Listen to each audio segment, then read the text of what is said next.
Now, let's consider this in a TV diagram, a temperature specific volume diagram. How good.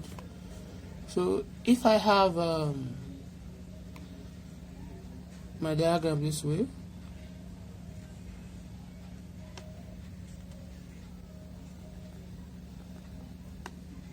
and this is my T and this is my V diagram, we know that at this state 1 here, to be, let's call this point to be T1, and let's call this point here to be what? V1. So at this point here, the temperature and volume is at state 1 here, right?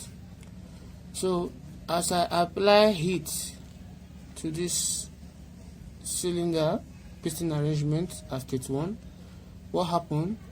As the temperature will start increasing. When it increases to, let me say, 100 degrees centigrade, the specific volume 2 will also what? Will also increase. Are we good? So at this state here, we'll call it 100 degrees Celsius. Let's call it at state 2, right? So as you are increasing the temperature here of this further increasing temperature here, what happened?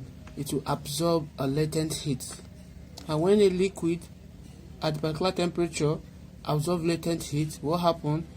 It moves into what? Vapor state. So move into what? Saturated vapor state. So at state 2 to state 4, we're talking about the movement of the liquid from liquid form into what? Saturated vapor form. Is that taken at constant temperature? So there's a phase change at saturated temperature. So saturated temperature is also a temperature whereby what? There's a phase change. So this T2 can also be called my TS, T saturation. So the temperature at state 2 is equals to what? The temperature at state 4, which is also called our saturated temperature. Are we good? Now, if I further heat this vapor, I further heat it, what happened? The temperature will what? Will increase, right? So that temperature will increase. Let me put it here to be like my T200. Then specific volume also will also increase. But mind you, what is constant here? Our 1 bar. So they will call it this our pressure line, constant pressure line. So it increases. Pressure of that is equals to what is constant, and that is what? P is equals to what? 1 bar. Are we good?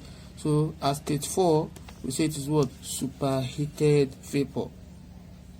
At state 4, it's said to be superheated vapor. Now, we should know one thing, that at this state here, at this region here, at this point here, it is said to be what? My saturated liquid point. That is at state 2.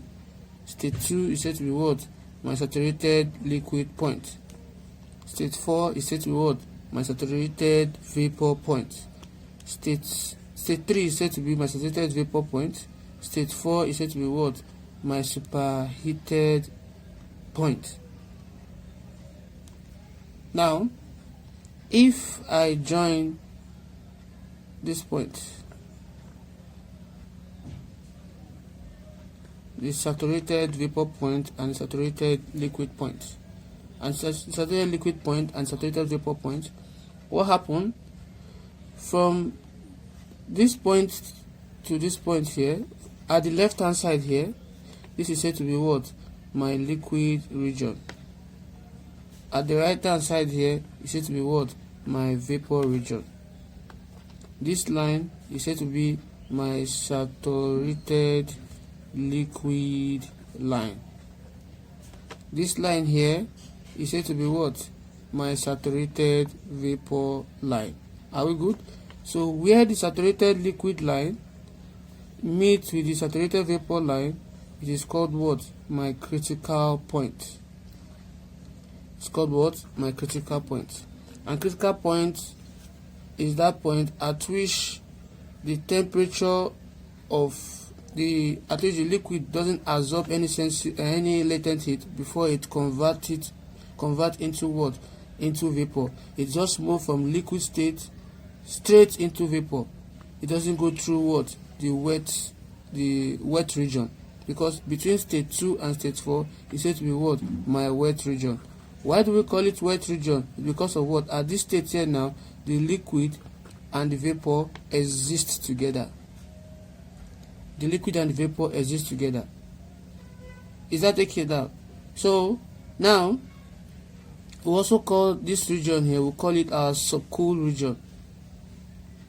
Now if this is my liquid, we do represent it using it with what? The F. The subscript, we use F to represent the liquid, and we use G to represent what? The vapor, which is the gas here. Is that okay? So we should also know that beyond the critical point, the latent heat is 0. That means, like I said earlier, the liquid directly transforms into what? Into vapor. So latent heat is what? Is 0. So when a substance moves from liquid directly into vapor, we say that's what we call that at the temperature, critical temperature, that is when that happens. So now if you look at this, at this state 1 here, state 1 where the liquid is at initial temperature of 20 degrees with initial pressure of 1 bar, we call that state 1, we call it the subcool state, which is the initial state of the liquid before it starts changing to vapor, right? That state 2, this state 2 here is said to be our saturated liquid state, right? And this is our saturated liquid line before it gets to this point here. And between state 2 and 3, it's said to be what? Our wet region. Why we call it wet region? Because of what? Liquid and vapor exist. So I give this in this instance here, when you have water and it's full up with water and you heat. As you apply heat, then it moves to a state whereby the liquid and the vapor exists, right? Then before finally it moves fully into what? Vapor state.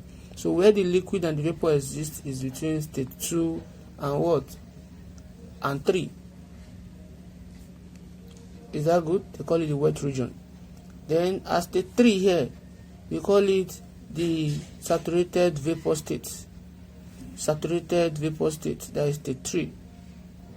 That is when the liquid has moved into vapor state. At state 4 here, it will be what? Our superheated state. Are we good? So we'll continue our next video. Thank you very much. My name is Graphics once again.